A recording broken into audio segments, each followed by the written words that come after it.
What on earth is going on at Formula One management and the FIA? Literally less than a week ago, we released a video about the FIA and how changes they were making for next season were great and getting them back in the good books of Formula One.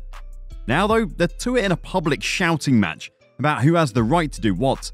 The highlights of this is a $20 billion valuation of Formula One, a public tweet from Ben Sulayem condemning the valuation, and Liberty Media threatening to sue the FIA for it.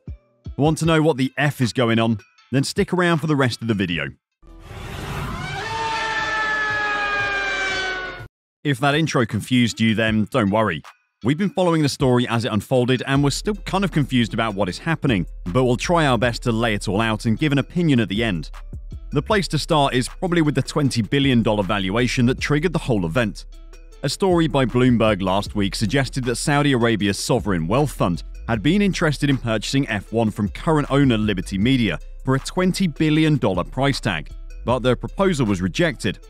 While sources suggest that the report was not totally accurate, in that discussions never opened seriously with Liberty about a buyout, the eye-watering valuation of Grand Prix racing has raised some eyebrows.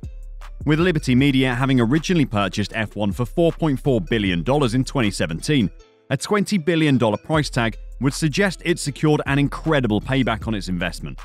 There aren't many ways to earn 350% profit on an investment in 6 years without doing something so illegal you'd be jailed for life, or managing to luck into the perfect crypto investment. If you're Liberty Media and someone offers you that kind of money, you're probably taking it. But for the FIA, who are the sports governing body, who has leased out F1's commercial rights until 2110, a sale of the sport at such a high level could trigger some unintended consequences. One example suggests President Ben Sulayem is that any new owner who has spent so much money to purchase F1 would seek to fast-track returns, and that could result in race promoters facing a grave hike in hosting fees. This in turn could force an escalation in ticket costs, which could price fans out of being able to attend races. If you've looked into going to a race recently, then you'll know that the ticket prices are already starting to reach levels that the average fan can't afford. Well, YouTube definitely doesn't pay enough for me to go to the races anyway. At the moment, tracks pay an average of $40 million to host a race each year. There's a huge amount of variance in that number though. It adds up to about $700 million a year in money paid to the Liberty Media. This is about a third of the money they bring in every year. Obviously, that isn't all going straight into the pockets of Liberty Media though. Plenty of it gets paid to the teams and covers operational costs.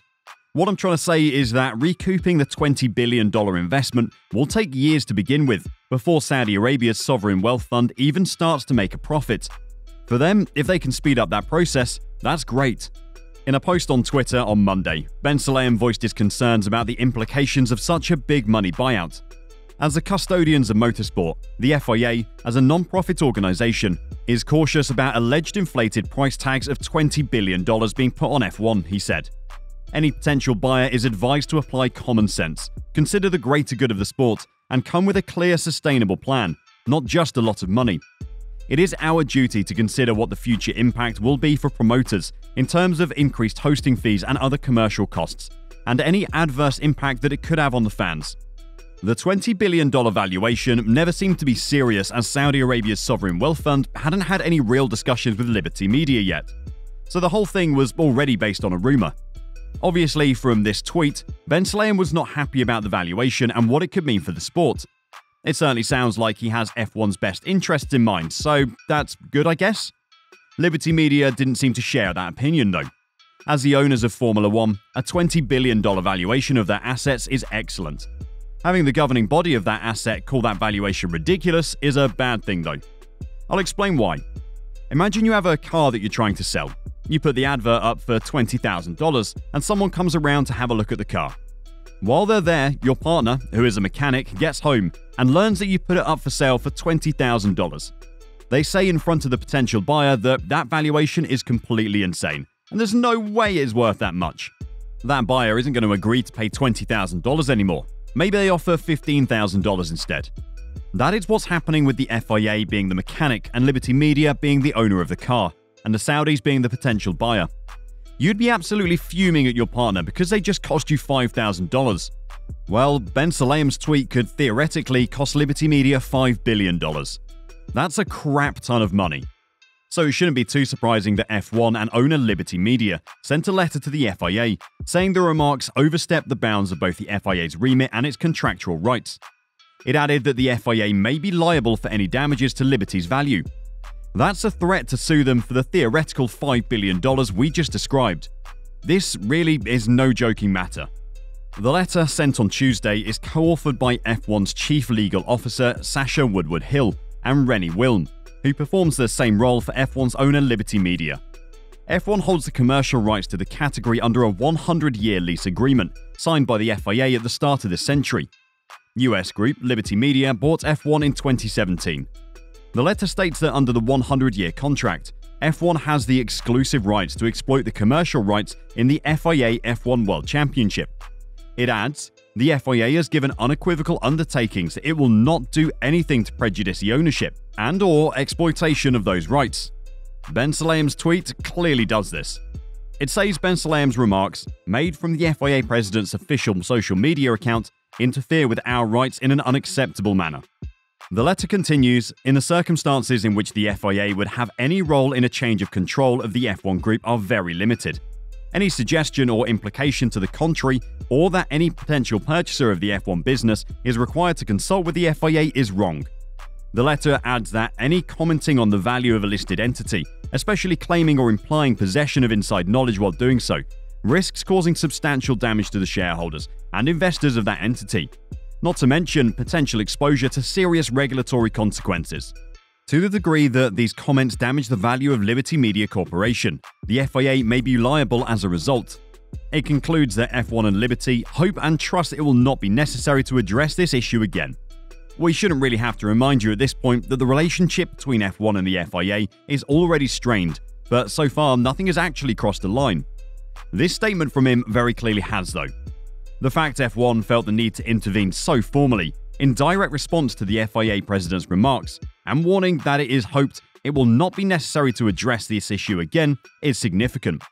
We know that Drive to Survive is due to release soon, but this drama is very real, and far more impactful than a simple disagreement between drivers.